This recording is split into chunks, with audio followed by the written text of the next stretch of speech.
Children from the basement, in this video, I will tell you a chilling story that shook the small town of Fort Collins. 7 children left school, but never made it home. They were searched for day and night, yet no trace was found. But when the first clue finally appeared, people realized they were dealing with something terrifying. A hidden basement, signs of struggle, cages, and only one survivor whispering a single word. He will return. Who was behind this? Why didn't the police want to investigate? And what really happened to the missing children? Watch until the end. The conclusion of this story is the scariest part. The missing autumn in Fort Collins was always cold and damp. Puddles covered the roads, the air felt heavy, and the sky remained grey.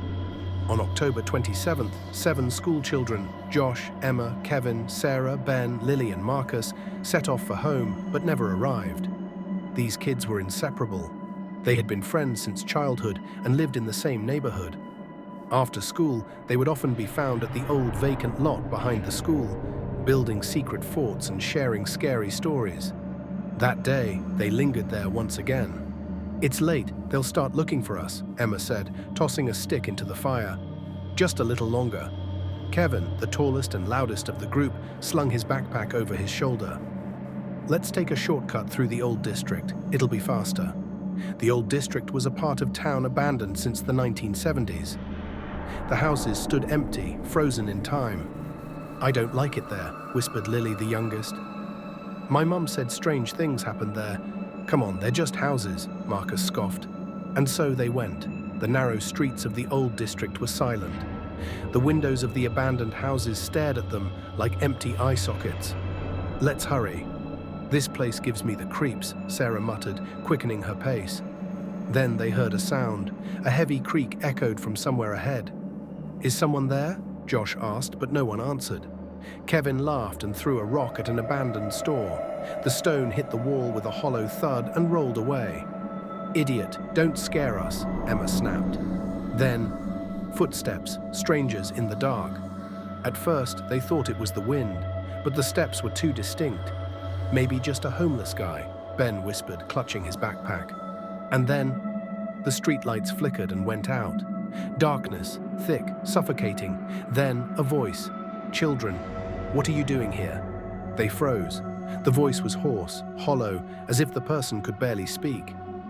Out of the darkness stepped a man, tall, dressed in a long grey coat, his face hidden in the shadows. "We were just leaving, sorry," Josh blurted, trying to stay calm. "Oh, but you shouldn't leave so soon." The man stepped closer. "Wouldn't you like to see something interesting?" The children instinctively took a step back. "No, thank you, we need to go." Lily's voice trembled.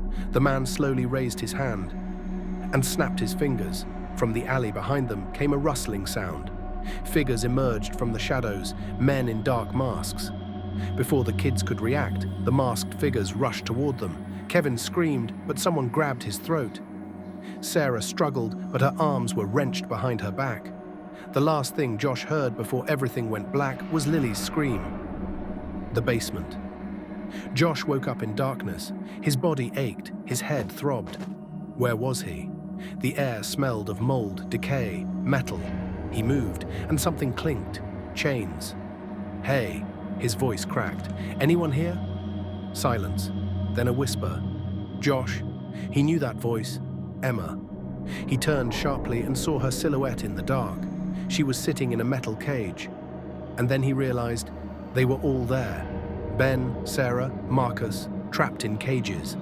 They were being held prisoner. The master of the dark, the basement door creaked open. A figure stood at the top of the stairs. The tall man in the grey coat. "You're too noisy," he said calmly. "I'll have to punish you." Lily sobbed. "Please let us go. We won't tell anyone." The man leaned closer. His eyes, they were black. No pupils. "No, little one. You are mine now." He turned and disappeared into the shadows. Then a scream rang out.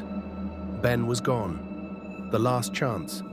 Each night he took one. First Benjamin, then Sarah, then Marcus. Their cages were empty. When only Emma remained, she was found. Josh's father stumbled upon an old bakery in that same district. He broke through a wall and uncovered the basement. When they pulled Emma out, she was shaking, crying. "He's still here. He's watching," but the man in the grey coat was gone. The police said nothing, and 3 weeks later, 3 more children went missing. What happened to those he took? Who was the man in the grey coat? And why were the authorities silent? There was no answer, but every time someone passed by the old district, they could hear faint children's cries and a whisper, "He will return."